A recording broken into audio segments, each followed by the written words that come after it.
আসসালামু আলাইকুম everyone, welcome to my another video. চলে আসলাম আমি আপনাদের সাথে আমার জাপান দৈনন্দিন জীবনে আরও একটি ব্লগ শেয়ার করার জন্য। এই ব্লগটা হচ্ছে আরও এক সপ্তাহ আগের শনিবার বন্ধের দিনের। অ্যান্ড শনিবার সকাল সকাল ঘুম থেকে উঠে ভাবতেছিলাম কী করবো, যেহেতু আমার হাজব্যান্ডেরও ছুটির দিন, তার জন্য নাস্তা বানাইতে হবে। আমার বাসায় ময়দা ছিল বাট বেলুন পিড়ি নাই যে রুটি বানাবো। দেন একটু সার্চ করে দেখলাম যে বেলুন পিড়ি ছাড়া কীভাবে রুটি বানানো যায়। তারপর এই রেসিপিটা আমি পাইলাম আর কি, শর্টকাট, যে ময়দার সাথে হালকা একটু পানি অ্যান্ড লবণ মিক্সড করে এভাবে রুটি বানানো যায়। অ্যান্ড আমি রুটি বানিয়ে এখানে ডিম ভেজে নিতেছিলাম রুটির সাথে খাওয়ার জন্য।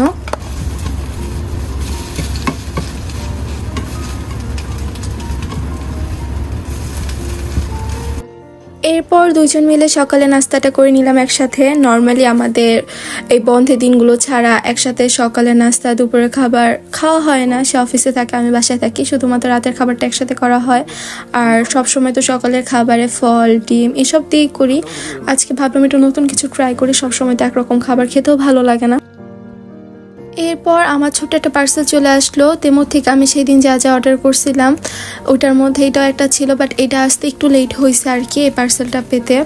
অ্যান্ড এই পার্সেলের মধ্যে ছিল জানালার পর্দা। আমি রুমে জানালার জন্য নিছি। আমার রুমটা সারা রাত একদম মানে ফর্সা হয়ে থাকে বাইরে থেকে লাইটের জন্য, তাই এই পর্দাটা নিছি। এই পর্দাটা খুব ভালো কভারেজ দেয়, রুমটা খুব সুন্দর করে অন্ধকার হয়ে থাকে আর কি।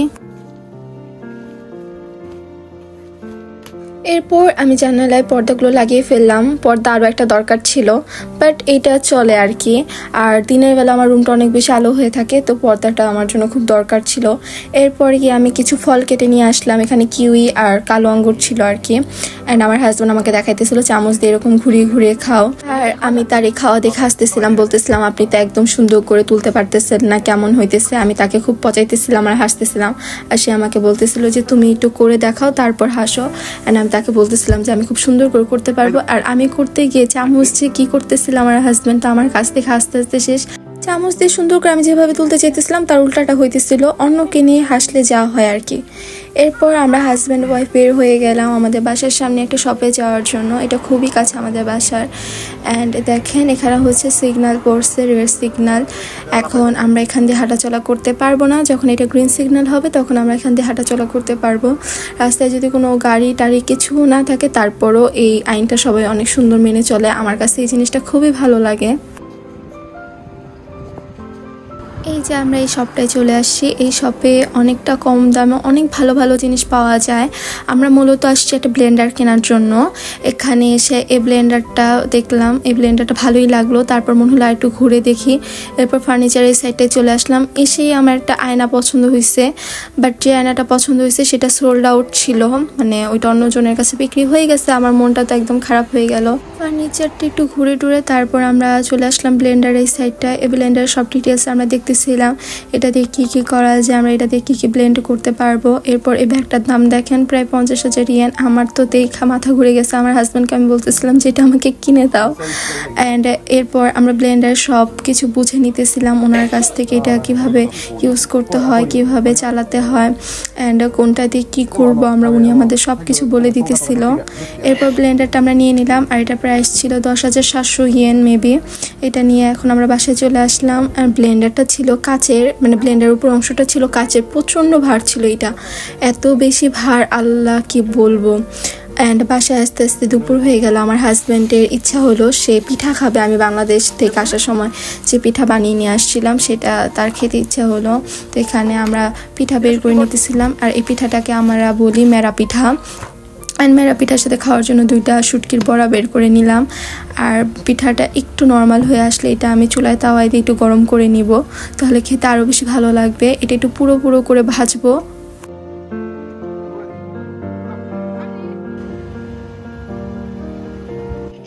এরপর আমার হাজব্যান্ড মেরা পিঠাগুলো খাইতেছিল, আমারও দেখে একটু ইচ্ছে হলো, আমি অল্প একটু খেলাম। সে মেরা পিঠা খেয়ে বললো তার নাকি পেট ভরে গেছে, সে দুপুরে আর খাবে না। অ্যান্ড আমিও নিজের জন্য রামেন রান্না করে নিলাম, আমার রামেন খুবই পছন্দ, দুপুরে আমিও রামেন খেলাম, তাই দুপুরে আর কিছু রান্নাও করি নাই। এরপর সন্ধ্যার দিকে আমি আমার হাজব্যান্ড দুজনে বের হয়ে গেলাম, আমাদের অল্প কিছু কেনাকাটা আছে, মানে যেহেতু আমাদের নতুন সংসার, টুকটাক প্রয়োজন লেগেই থাকে, মানে নতুন নতুন নিত্য প্রয়োজনীয় জিনিস কিনতেই হয়, এই লাগে সেই লাগে।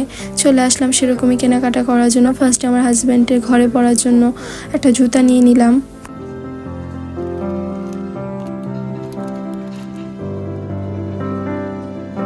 বাংলাদেশ থেকে আসার সময় সে আমাকে দিয়ে কামরাঙা মরিচের চারা আনাইছিল, অ্যান্ড তার হঠাৎ করে মনে হয়েছে সেই চারাটা লাগাবে, এর জন্য এখান থেকে একটা টব নিয়ে নিল, আর যা যা লাগে আর কি মাটি খোদার জন্য এখান থেকে এটা কী বলে আমি এটার নাম জানি না, এটাও নিয়ে নিল।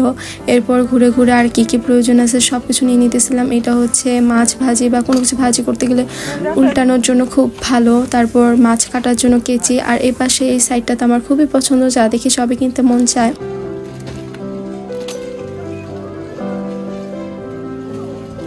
এরপর আমার ছোট একটা নোটবুকের দরকার ছিল, এখানে অনেক ঘুরলাম বাট তেমন নোটবুক তেমন পাইলাম না, তো এই ছোট্ট এই খাতাটাই আমার পছন্দ হইলো, এটাই নিয়ে নিলাম। এরপর আমার হাজব্যান্ড এখানে সব কিছু পেমেন্ট করে দিতেছিল।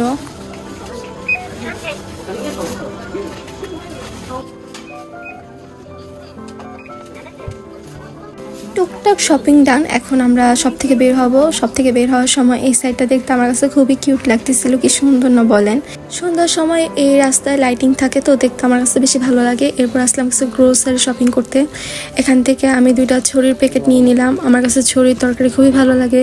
এরপর 1 প্যাকেট টমেটো নিয়ে নিলাম, টমেটো শেষ হয়ে গেছে বাসায়, আমি বেশিরভাগ তরকারিতে টমেটোটা দিই, টমেটো গ্রেভি আমার খুবই ভালো লাগে। এরপর খেজুর নিয়ে নিলাম, খেজুর তো মাস্ট প্রত্যেকদিন খেতেই হবে। এই টুকটাক শপিং শেষ করে এখন আমরা বাসার উদ্দেশ্যে রওনা দিয়ে দিলাম। বাসায় এসে সব কিছু সুন্দর করে গুছিয়ে রাখতেছিলাম ফ্রিজের মধ্যে, ছড়ির প্যাকেট, তারপর হচ্ছে টমেটোগুলা। আমি না খুব অলস, মানে একটু লেট হইলে পরে আমার আর কিছু করতে মন চায় না, তাই আমি ইনস্ট্যান্ট সব কিছু করে ফেলি। আর বাসা থেকে যাওয়ার সময় আমি মুরগিটা ভিজিয়ে রেখে গিয়েছিলাম, আমি এখনও মুরগি ঠিক মতো কাটতে পারি না, আমার হাজব্যান্ডই মুরগিটা কেটে দেয়, তাকে বললাম তুমি তাতে আমাকে মুরগিটা কেটে দাও। আর যেহেতু আজকে আমরা দুপুরে তেমন কিছু খাই না, আমাদের প্রচণ্ড ক্ষুধা লাগছে, তো আমার হাজব্যান্ডকে আমি সুন্দর করে কিছু খাবার রেডি করে দিলাম যে এটা আপাতত খাও, আর আমি রান্না করতেছি। আমার হাজব্যান্ড তো মুরগি কেটে দিছে, তার কাজ শেষ, এখন আমার কাজ শুরু। এসে আমি বেশি করে এখানে পেঁয়াজ কেটে নিলাম, আমি আজকে ভুনা ভুনা করে মুরগির মাংস রান্না করব খুব মজা করে, আর মুরগির মাংসের গ্রেভিটা যাতে একটু মজা হয়, তো এটার মধ্যে আমি টমেটো দিয়ে দিব। আর এখানে মুরগির মধ্যে সব মশলা দিয়ে আমি আগে মেরিনেট করে রাখছিলাম, এরপর রান্না বসিয়ে দিলাম। আজকে একটু বড় প্যানে রান্না করব, যেহেতু পুরো একটা মুরগি রান্না করতেছি, আর যেহেতু ভুনা করে রান্না করব তেলটা একটু বেশি লাগবে। আজকে আমি মুরগিটা ভেজে রান্না করব, যেহেতু মুরগিটা ফ্রিজে ছিল বেশি কয়েকদিন, তো মুরগি ফ্রিজে থাকলে মুরগির টেস্টটা আমার ভালো লাগে না, তো এইভাবে ভেজে রান্না করলে খেতে বেশি মজা লাগে। মুরগিগুলো ভাজা ডান, এখন রান্না শুরু করে দিব। পেঁয়াজগুলো আগে দিয়ে দিলাম আমি, এখন পেঁয়াজটা সুন্দর করে আগে লাল লাল করে ভাজবো। তারপর এটার মধ্যে যে প্রয়োজনীয় মশলা ছিল সবগুলো দিয়ে দিলাম, এর মধ্যে কিছু টমেটো দিয়ে দিলাম। এই টমেটোগুলো একদম গলে যাবে, ঝোলের সাথে মিশে যাবে, তখন এই ঝোলের গ্রেভিটা খেতে এত বেশি মজা লাগবে যা বলার বাইরে।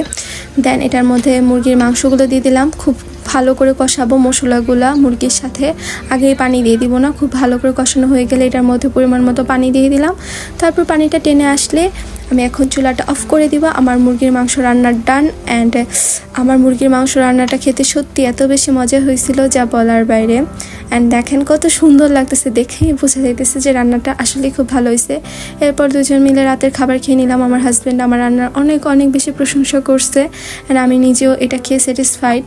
আর আজকের ব্লগটা ছিল এই পর্যন্তই, সবাই ভালো থাকবেন, সুস্থ থাকবেন, অ্যান্ড অবশ্যই আমার চ্যানেলে সাবস্ক্রাইব করবেন। আল্লাহ হাফেজ।